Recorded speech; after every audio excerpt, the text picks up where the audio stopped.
पीले दांत वाली बहू। रंजना कभी ब्रश नहीं करती थी।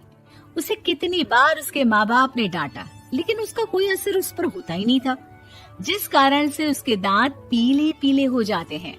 शादी के बाद अरे बहू, वैसे तो तुझ में कोई कमी नहीं है, पर तेरे दांत इतने पीले कैसे हैं बेटा? कैसे मतलब? कोई सर्जरी थोड़ी ना कराई है। वो तो क्या है ना, मैं ब्रश नहीं करती थी तो पीले हो गए। अब क्या करूं? आप कहें तो लाल करवा लूं या फिर काले? यार ये क्या है, क्यों माँ से लड़ रही हो? लड़ रही हूँ? अरे मैं लड़ रही हूँ या ये बोल रही है कि दांत पीले हैं, पीले। अरे तपस्या थोड़ी ना की है इन्हें पीले करने के लिए। बकायदा ब्रश नहीं किया है 20 साल तक, तब जाकर। छी, कैसी बात कर रही हो? ये उस वक्त तो पीले नहीं थे जब हम लोग तुम्हें देखने आए थे। अरे तब साफ करवा लिया होगा डेंटिस्ट के पास जाकर। अब देखो कैसे पीले पीले लग रहे हैं। रंजना सास की तरफ गुस्से से देखती है। फिर शुरू हो गई पीले पीले पीले। अरे पीले तो तब भी थे जब मेरे हाथ का रसगुल्ला उड़ा उड़ा कर खा रही थी और बोल रही थी, लड़की नहीं गुणों का खजाना दे रहे भाई साहब आप। खैर, अब वो लोग करते भी तो क्या करते, पीले दांत वाली बहू पल्ले पड़ी थी तो झेलना तो था ही। एक दिन कीर्तन में रंजना गाना गा रही थी। अरे कमला बहन, माँ का द्वार है, यहाँ तो सब शुद्ध होकर आते हैं, फिर अपनी बहू को ब्रश भी नहीं करवाती तुम। दूर से पीले पीले दांत भक्ति में बाधा उत्पन्न कर रहे हैं। अरे कोई 2 साल की बच्ची थोड़ी ना लेकर आई हूँ मैं बहू बनाकर। अच्छी खासी लड़की है, अरे कैसे करवाऊं ब्रश? ये तो उसे खुद करना चाहिए ना। अब माँ बाप तो इसके जैसे तैसे निपटा दिए, ये नहीं सोचा कि सास कैसे संभालेगी। सास बहू को लेकर घर आ जाती है, लेकिन सोच लेती है कि अब इसे लेकर कहीं नहीं जाएगी। अगले रोज बहू कहती है, अरे क्या हो गया, मंदिर नहीं जाना क्या? कीर्तन का वक्त हो रहा है। मेरी मधुर वाणी से कान्हा जी जागते हैं और सोते हैं। आप तो जानती है ना उनकी भक्ति में कितना मन लगता है मेरा। वो क्या है ना, तबीयत ठीक नहीं लग रही है मेरी, आराम करूंगी मैं। तबीयत ठीक नहीं लग रही? अभी तो मिथुन के गाने पर नाच रही थी आप, और अब बोल रही है कि तबीयत ठीक नहीं लग रही। अरे भक्ति में मन लगा लो सासू माँ, ऊपर जाना है, क्या मुंह दिखाओगी आप? हाँ? सास को बहू की बात पर गुस्सा आ जाता है। मैं क्या मुंह दिखाऊंगी, इसकी चिंता तो ना कर, समझी? अपने मुंह की चिंता कर, जो ये पीले पीले दांत लेकर हर जगह पहुंच जाती है। पता है लोग कितना मजाक बनाते हैं। ना जी ना, मैं नहीं जाना कहीं तेरे साथ। तो ये बात है, कोई ना, मत जाओ, मैं अपने कमरे में ही बैठकर भक्ति कर लूंगी। ऊपर वाला दांत थोड़ी ना देखता है, मन देखता है, भावना देखता है। और अरे बस बस, तू सब कुछ दिखा, बस ये सफेद चमकदार दांत ना दिखाना किसी को, है? जा यहाँ से। बहू को सास की बात का कोई फर्क नहीं पड़ता, वो तो जैसी थी वैसी ही रह जाती है।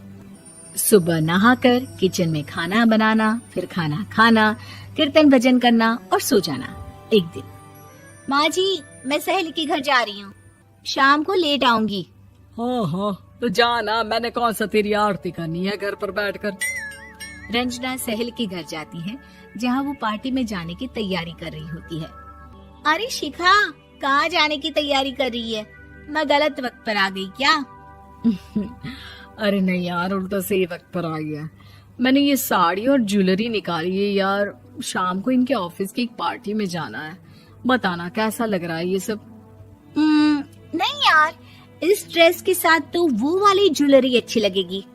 हाँ हाँ सही बोल रही है, मैंने ध्यान ही नहीं दिया। वैसे तो हमेशा से मस्त फैशन सेंस रखती है। तो बड़ा जाती होगी ना पति के साथ पार्टी में। रंजना कुछ नहीं बोलती, बस सोचती है कि यार काश ये बात सही हो जाती, पर मैं क्यों नहीं जाती पार्टी में? क्या इन लोगों की कोई पार्टी होती नहीं होगी? रंजना घर आती है और रात में पति से सवाल करती है, एक बात बताइए, आप मुझे किसी पार्टी में क्यों नहीं ले जाते? क्या आपकी यहाँ ऑफिस में पार्टी नहीं होती? पति बेचारा क्या कहता कि दांत पीले हैं तुम्हारे इसलिए। अरे कोई पार्टी होती नहीं हम लोगों के ऑफिस में, तो कहाँ से लेकर जाऊं? और मार्केट, मॉल, कहीं वीकेंड घूमना, कहीं तो। अरे यार, सारे हफ्ते में एक छुट्टी मिलती है, तो सोचता हूँ कि आराम ही कर लूं। क्यों? रंजना मन मार के रह जाती है।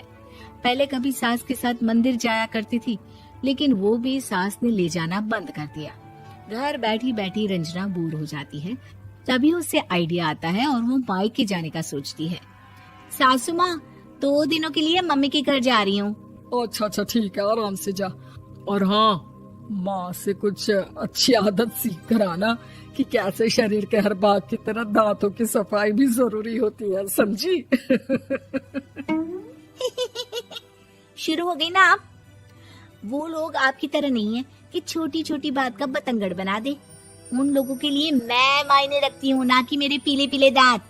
रंजना माँ को बिना बताए उन लोगों को सरप्राइज देती है, लेकिन जैसे ही वो दरवाजे पर पहुंचती है, अंदर देखती है कि घर वाले कहीं जा रहे होते हैं।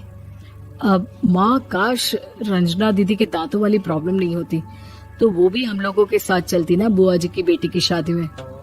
हाँ बेटा, लेकिन अब उसे कौन समझाए कि उसको उसके पीले दांत नहीं दिखते, लेकिन उसके आसपास के लोगों को कितना एम्बैरेसिंग फील कराते हैं। मुझे तो कितनी बार उसके स्कूल की टीचर ने शिकायत की कि उसके साथ कोई लड़की बैठना भी नहीं चाहती, और ना ही कॉलेज में कोई उससे बात करना चाहता था। लेकिन पता नहीं क्यों उसे ये बात समझ में ही नहीं आती। कोई कमी नहीं है उस लड़की में, बस यही कि दांत पीले हैं। वो तो भला हो जीजा जी और उनकी माँ का, जो दीदी को जैसी है वैसे ही रखा हुआ है। रंजना को अपने घर वालों की बात सुनकर बहुत दुख होता है।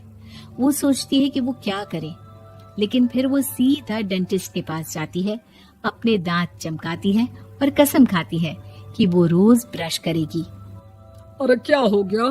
तुम तो 2 दिनों के लिए गई थी ना, पर कोई ना, अच्छा है, चलो आ गई तो। रंजना सास के सामने आकर खड़ी हो जाती है और पूरी स्माइल करती है, उसके चमकदार दांतों को दिखाती हुई। हैं? चले मंदिर। माँ, मुझे माफ कर दीजिए, मैंने आप लोगों को बहुत एम्बैरेसिंग फील करवाया। मैं आज से रोज ब्रश करूंगी।